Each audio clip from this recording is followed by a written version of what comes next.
இந்த ரிபப்ளிக் டே 26/1/2026 ரொம்ப ஸ்பெஷல் அப்படின்னு கூட போட்டிருந்தாங்க. 26வது நாள் 2026வது வருஷம் அப்படின்னு சொல்லிட்டு போட்டிருந்தாங்க இல்லைங்களா. ரிபப்ளிக் டேக்கு அந்த கொடியை வணங்கிட்டு ஒரு இடத்துல இந்த வருஷம் நான் எந்த இடம்னு கூட சொல்ல போகிறதில்ல, ஆனால் மனசார நம்ம தேசிய கொடியை வணங்கிட்டு நான் வீட்டில் இருக்கேன். அப்போது எனக்கு ஒரு நியூஸு. என்னுடைய மாமா அவர் வந்து நான் எங்கள் தாத்தா வீட்டுக்கு போனேன்னா அவர் டீ எடுத்துகிட்டு வந்து கொடுப்பாரு, மனசார எடுத்துகிட்டு வந்து கொடுப்பாரு. அவர் போட்டு தர்ற அந்த கரெக்டான சுகர், அந்த டீயோட வாசம் என் மனசுலேருந்து இன்னமும் அகலலை. அந்த மாமா இறந்துட்டாங்க. இதுதான் உறவு முறை. ஏதாவது ஒரு ஞாபகத்தை விட்டுட்டு போவாங்க.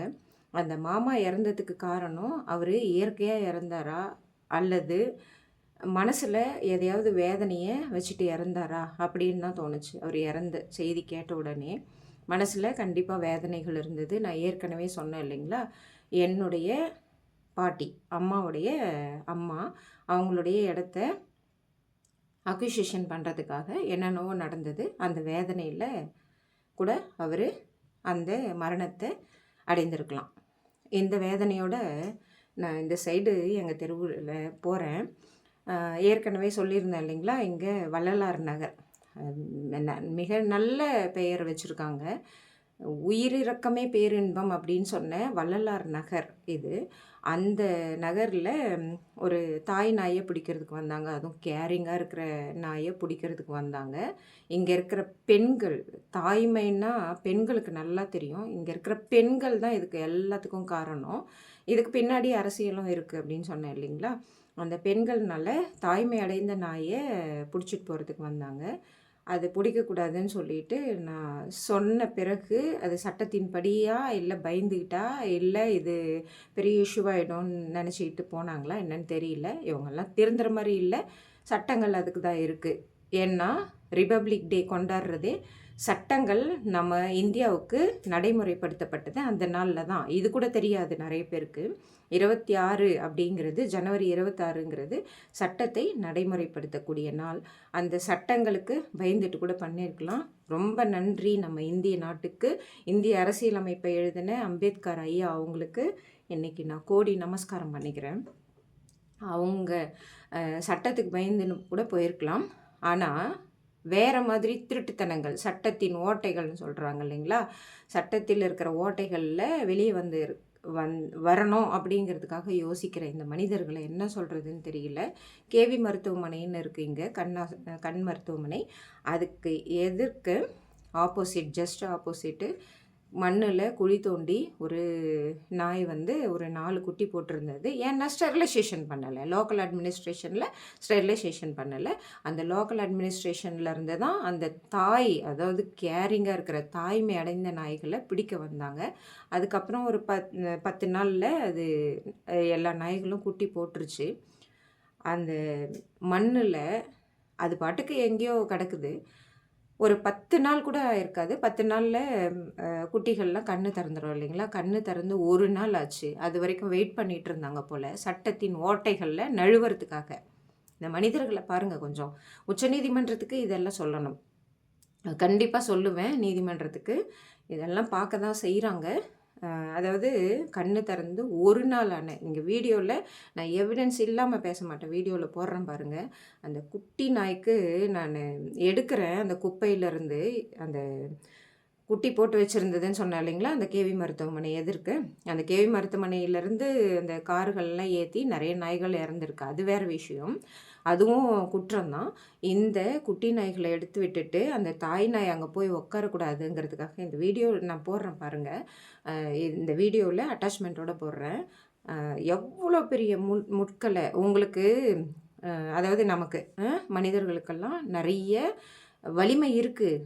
அதை ஒரு சின்ன ஒரு 4 காலில் நடக்கிற ஒரு தாய்மை அடைந்த நாய்க்கிட்டேயோ அல்லது அது போட்ட 1 நாள் தான், கண்ணை திறந்து 1 நாள் தான், ஆனால் இந்த உலகத்தை பற்றி எதுவுமே தெரியாமல் குட்டி நாய்கள்கிட்ட காமிக்கிறது தான் வீரம்னு நினச்சிட்ருக்கீங்களா? வெல்லும் தமிழ் பெண்கள் அப்படின்னு சொல்லிட்டு இங்கே சொல்லிகிட்ருக்காங்க. அதை நான் மாற்றணும். ஏன்னா இங்கே வெல்லும் தெலுங்கு பெண்கள் தான் இங்கே இருக்காங்க. எப்படின்னா, என்கிட்ட சண்டைக்கு வர்றது ஒருத்தி இருக்கா. அவள் அரசியல் பேஸ்டாக, காவல்துறைகள் பேஸ்டாக நான் தான் பெரிய ஆள் அப்படின்னு காமிச்சிக்கணும். காவல்துறையை நான் தப்பாக சொல்லலை, அவங்களே புரிஞ்சுக்கிட்டாங்க. நான் தொடர்ந்து அவளை பற்றி சொன்ன பிறகு காவல்துறை எனக்கு சப்போர்ட்டாக இருக்குதுன்னு சொல்லிட்டு அந்த திமிரு ஆணவத்தோட அவள் பேர் உமாதேவி, தெலுங்கு. ஓகே, அவள் தான் இதை ஆரம்பிக்கிறா. அடுத்தது இந்த ஜே பேபின்ற படத்தில் ஊர்வசி மேடம், அவங்க மலையாளத்துக்காரங்க. ஓகே, இதெல்லாம் சொல்ல வேண்டிய அசிங்கத்துக்கு நான் ஆளாகியிருக்கேன். 26 ஜனவரி 2026 நாள் போய் கூட இதெல்லாம் சொல்ல வேண்டிய அசிங்கத்துக்கு நான் ஆளாகியிருக்கேன். தேவிகான்றவ ஒருத்தி வரா, அவளும் நாயிடான். அதுக்கப்புறம் தான் தெரிஞ்சது, நானாக தெரிஞ்சுக்கல, சொல்கிறாங்க. ஓகே, நல்ல அண்டர்ஸ்டாண்ட் பண்ணிக்கோங்க. அவள் இந்த ஜே பேபி படத்தில் ஒரு இன்ஸ்பெக்டர் ரொம்ப அப்படியே ஒரு எதான் இந்த மாதிரி எல்லாம் இந்த உமாதேவி இந்த இவளை மாதிரி நாய்களை கொல்றது, நாய்களை பிடிச்சின்னு போய் ரீலொகேஷன் பண்ணுறது. ரீலொகேட் பண்ணக்கூடாதுன்னு ஏபிசி ரூல்ஸில் இருக்குது, அனிமல் வெல்ஃபேர் ரூல்ஸில் இருக்குது. அதையும் மீறி நாய்களை ரீலொகேட் பண்ண ஒரு 3 மாதத்துக்கு முன்னாடி. அதுக்கு முன்னாடி நாங்கள் இங்கே வந்த புதுசில், இந்த வள்ளலார் நகருக்கு வந்த புதுசில் நிறைய நாய்கள் அந்த ரத்தம் செதறி நிறைய அந்த முனை ஒன்று இருக்குது எங்கள் தெருவில், அங்கே செதறி செத்துருக்கு.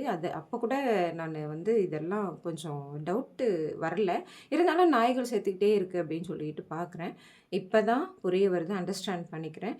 நாய்களை எடுத்துகிட்டு போய் எங்கன்னா விடுறதா இல்லை கொல்றதா இந்த வேலையை பண்ணிக்கிட்டு இருக்காங்க. இவ அரசியல் பேஸ்டாக வரா. எனக்கு நேர்மைக்காக அஃபிஷியலாகவும் அரசியல் பேஸ்டாக எனக்கு எதிர்ப்பு தன்மை இருக்குது. அவங்க எல்லாம் ஒன்றா சேர்ந்துட்டாங்க. மனிதர்களை எதிர்க்க முடியாதவங்க நாய்கள் மீது அவ்வளவு வன்மத்தை, கிட்டத்தட்ட 4 வருஷமாக அவ்வளவு வன்மத்தை கக்கிட்டு இருக்காங்க. அப்பையும் இங்கே இந்த தெருவில் இருக்கிற எல்லா நாய்களும் பொலைட்டாக, லோயலாக, ரொம்ப அமைதியாக தான் இருக்குது. எந்த நாய்க்கும் எந்த வெறியும் பிடிக்கல, யாரையும் கடிக்கலை இது வரைக்கும். ஆனால் மனிதர்கள் தான் நாய்களை கடிச்சிட்ருக்காங்க. இதையும் சொல்லணும். அந்த கண்ணு திறந்துச்சின்னு சொன்னேன் இல்லைங்களா, அந்த நாய்களெல்லாம் எடுத்துகிட்டு போய் விட்டுட்டு அந்த தாய் நாயை துரத்திட்டு அதன் மீது முட்களை போட்டு வச்சுருக்காங்க. இது ஏபிசி ரூல்ஸில் இல்லை, இந்திய அரசியலமைப்பு சட்டம் நடைமுறைக்கு வந்துச்சுன்னு சொன்னேன் இல்லைங்களா, அந்த எந்த சட்டத்துலேயும் இல்லை, எந்த ரூல்லையும் இல்லை. ஆனால் எடுத்துகிட்டு போய் விட்டுட்டாங்க. அன்னைக்கு மறுநாள் காலையில் நான் குப்பையில் ஏதோ ஒரு மனசு கேட்காம அந்த நாய்கள் எங்கே போச்சு, எங்கள் மாமா இறந்துட்டாங்கன்னு சொன்னேன் இல்லைங்களா, அவங்க இறப்புக்கு போகும்போது நான் வழியில் பார்க்குறேன், அங்கே முள் செடி இருக்குது. வேறு எங்கன்னா கூட எடுத்து விட்டுருக்கலாம் அப்படின்னு நல்ல மனசோடு தான், நல்லதையே நினைக்கணும் அப்படின்னு சொல்லிட்டு நினச்சா கூட நல்லது எதுவுமே நடக்கலை.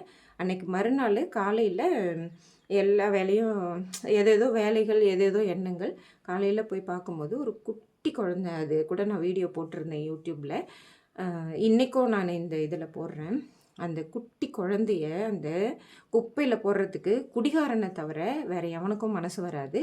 இல்லை கஞ்சா எடுத்துட்டானா அப்படின்னும் தெரியல. இதுக்கு ஆண்கள் பெண்கள் எல்லாமே சப்போர்ட்டு. திரும்ப திரும்ப கண்டினியூஸாக இந்த நாய்களை எடுத்துகிட்டு போய் விடுங்க, நாய்களை எடுத்துகிட்டு போய் விடுங்கன்றதே ஒரு பெரிய குற்றம் இல்லையா.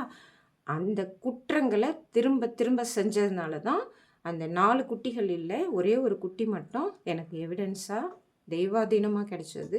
அந்த நாய்க்குட்டியை எடுத்துன்னு இங்கே பாருங்கள், எங்கள் ஜன்னல் இங்கே தான் இருக்குது பக்கத்தில், அங்கே பக்கத்தில் தான் விட்டு வச்சுருந்தேன். அது தாய் நாய் கூட இருக்கட்டும், சின்ன குழந்தைங்க இவ்வளோண்டு இருக்குது, அவ்வளோண்டு இருக்குது. அந்த வீடியோவில் பாருங்கள். அது தாய் நாய் கூட விடணும்னு சொல்லிட்டு விடுறேன். அங்கே இருக்கிறவங்க கிட்டலாம் சொல்லிட்டு விட்டுட்டு வரேன். நான் வேலைக்கு போகணும், அரசாங்க வேலையில் இருக்கிறேன், வேலைக்கு போகணும். வேலைக்கு போயிட்டு வர்றதுக்குள்ளே அது நேற்று காணோம். அந்த அட்டைப்பொட்டி கூட இந்த வீடியோவில் இருக்கும் பாருங்கள். அந்த அட்டைப்பொட்டியில் போய் நேற்று தேடுறேன், இல்லை. மனசெல்லாம் நோகுது. இவங்களுக்கெல்லாம் என்ன தெரியுங்களா, அந்த ஜே பேபியில் சொன்னாங்கன்னு சொன்னேனே அந்த இன்சிடெண்ட்டை சொல்கிறேன். ஒரு போலீஸ் காவல்துறை அதிகாரி எத்தனையோ இந்த மாதிரி எல்லாம் பண்ணிகிட்ருப்பாங்க, தொந்தரவு பண்ணிகிட்ருப்பாங்க, எங்களுக்கு ரெக்கமெண்டேஷன் அப்படின்னு சொல்லிட்டு. எதனா ஒரு டிஎஸ்பி தான் அவளுக்கு, இந்த உமாதேவிக்கு யாரோ ஒருத்தர் டிஎஸ்பி தான் ரெக்கமெண்டேஷன் பண்ணுறாருன்னு சொல்லிட்டு காவல்துறை அதிகாரிகள் அவளுக்கு நிறைய சலுகைகள் கொடுக்குறாங்க இந்த குற்றவாளிக்கு. அந்த குற்றவாளி அதனால தான் குற்றத்தை திரும்ப திரும்ப பண்ணிக்கிட்டு இருக்கா. எந்த டிஎஸ்பின்னு தெரியல. அவரும் கொஞ்சம் வருத்தப்படணும். இதுக்கு வருத்தப்படுறத விட இவளுக்கு சப்போர்ட் பண்ணாமல் இருக்கணும்னு நான் நினைக்கிறேன். சப்போர்ட் பண்ணக்கூடாது. அந்த ஜேபேபின்ற படத்தில் அவ்வளவு ஒரு ரெக்கமெண்டேஷன் பண்ணியோ இல்லை வேறு எதனா பிரச்சனைகள்லையோ ஒரு இன்ஸ்பெக்டர் உக்காந்துட்ருப்பார். அவர் ஜிபி கிட்ட போய் வேணுங்கிறதுக்கே இந்த உமாதேவிங்கிற கேரக்டர் மாதிரியே இருக்கும். அது உமாதேவி இல்லைன்னா தேவிகான்னு ஒரு கேரக்டர் சொல்கிறேன், தேவிகாவும் இதுவும் நாயுடு தான்.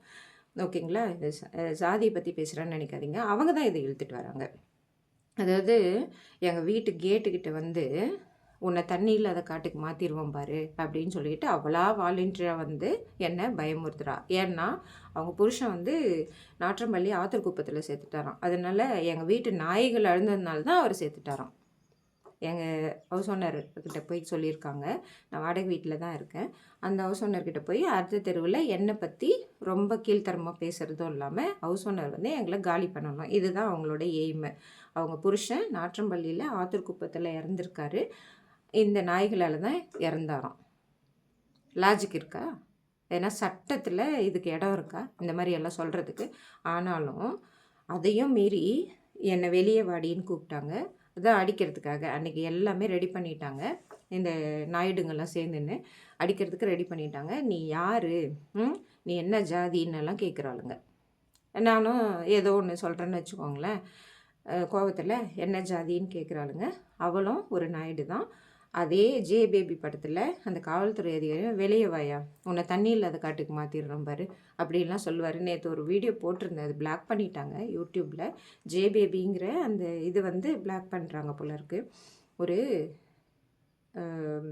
அரசியலில் இருக்காங்க, அவங்க பேரை சொல்லிக்கிட்டு ஒரு காவல்துறை அதிகாரியை தண்ணி இல்லாத காட்டுக்கு மாற்றிடுவேன் அப்படிங்கிற மாதிரியான ஒரு சீன் எடுத்திருக்காங்க இல்லையா? அந்த சீனு இங்கே உண்மையிலே நடந்தது. அவளை நான் வீடியோ எடுத்து வச்சுருக்கேன் பாருங்கள். அவள் பேர் தேவிகா. அவள் வந்து நாயுடம். இதெல்லாம் ரொம்ப அசிங்கமாக இருக்குது. அடுத்த நாளே அந்த நாய்க்குட்டியை பார்த்தேன்னு சொன்னேன் இல்லைங்களா? அதை வந்து நெஞ்சில் வைக்கிறது அம்மாக்காக தேடுதுங்க. அதெல்லாம் உணர்ந்தால் தான் தெரியும். பெண்கள் தாய்மையை உணர்ந்தவங்க. ஆனால் இதுங்க வந்து பேய்களா என்னன்னு தெரியல. அந்த தாய் நாய் வருது, அதை கல் எடுத்து அடிச்சுட்டு துரத்துறா அடுத்த தெருவுக்கு. அந்த குழந்த என்கிட்ட தான் இருக்குது, சரி நம்ம நல்லதே பண்ணுவோம் அப்படின்னு சொல்லிக்கிட்டு தான் நான் ஏதோ ஒன்று பேசுகிறேன். இன்னொருத்தி, அவள் பேரே எனக்கு தெரியாது, இன்னொருத்தி வரா. நான் பேசுகிறத வந்து நீ எதுக்கு பேசுகிற அப்படின்னு சொல்லிட்டு சண்டைக்கு வரா. That lady also under the Naidu community. புரியுதுங்களா? இப்போது அந்த நாய் இல்லை, எங்கள் மாமாவும் இல்லை. அக்விசிஷன், லேண்ட் அக்விசிஷனுக்காக அரசியல்வாதிகள் பண்ணுற அக்கிரமத்துக்கும் இந்த அரசு அதிகாரிகள் ஸ்டெரிலைசேஷன் கூட பண்ண யோசிக்காத ஒரு அரசு அதிகாரிகள், அரசியல்வாதிகள் இவங்கெல்லாம் சேர்ந்துட்டு பணங்களை கொடுத்துட்ருக்காங்க இந்த சமுதாயத்துக்கு. எங்கள் மாமாவும் ஒரு வேதனையோடு தான் இறந்து போனார். அந்த சின்ன நாய்க்குட்டி, அந்த இந்த உலகத்தில் வாழ்ந்திருக்க வேண்டிய ஒரு நாய்க்குட்டியை கொல்றதுக்கு அரசியல், ஜாதிகள், அந்த வெல்லும் தமிழ் பெண்கள்ங்கிறத விட சென்ட்ரல் கவர்மெண்ட்டு, ஸ்டேட் கவர்மெண்டெல்லாம் வெல்லும் இந்திய பெண்கள்னு வைங்க. பெரியார் சொன்னார் இல்லைங்களா, ஒரு பகுத்தறிவுன்னு சொல்லிட்டு. அவர் பகுத்தறிவு ஏன் வெற்றி பெறலை அப்படின்னு கேட்டிங்கன்னா, அவர் ஒரு ஜாதியினரை, அதாவது பிராமின்ஸை எதிர்த்துக்கிட்டு தான் பிற்படுத்தப்பட்ட வகுப்பினரை மையப்படுத்தி ஒரு இதை கொண்டு வந்தார். அப்படியெல்லாம் கிடையாது. ஜாதிகள் இல்லையடி பாப்பா, தீண்டாமை ஒரு பாவச்செயல் அப்படிங்கிறத கொண்டு வந்திருந்தாருன்னா பெரியார் வந்து வெற்றி பெற்றிருப்பார். இப்போ இருக்கிற இந்த தலைமுறைகள் இந்தியா அப்படிங்கிறத யோசித்து பார்க்கணும். இந்திய அரசியலமைப்பு அப்படிங்கிறத யோசித்து பார்க்கணும். ஒற்றுமையை யோசித்து பார்க்கணும். இந்த ஜாதி, இந்த பெண்கள் வந்து இவங்கெல்லாம் வளர்கிறாங்களா? வளரவே கிடையாது. ஒரு நாயை கொண்டுட்டு அந்த அரசியல்வாதிகள் மனுஷங்களை அக்விசிஷன், லேண்ட் அக்விசிஷனுக்காக மனுஷங்களை வேதனையோட வருத்திக்கிட்டு பணம் பண்ணிகிட்ருக்காங்க. எல்லாத்தையும் நாய்கள்லேருந்து மனுஷங்கள் வரைக்கும். அந்த அரசியல்வாதி யாருன்னு ஏற்கனவே நிறைய வீடியோவில் சொல்லியிருக்கேன். இந்த அரசியல்வாதிகள்லாம், இந்த ஜாதியின் கீழ் வர்ற அரசியல்வாதிகள்லாம், ஜாதியை பற்றி நினைக்கிற அரசியல்வாதிகள்லாம் கொஞ்சம் மாறணும். இந்த அரசியல் அமைப்பு எதுவுமே இதை சொல்லலை. அம்பேத்கர் ஐயா கூட அந்த மாதிரி எழுதலை.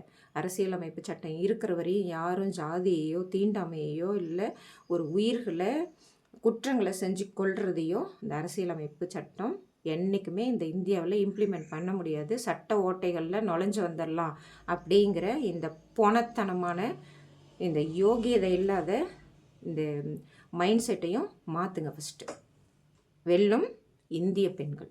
தேங்க்யூ.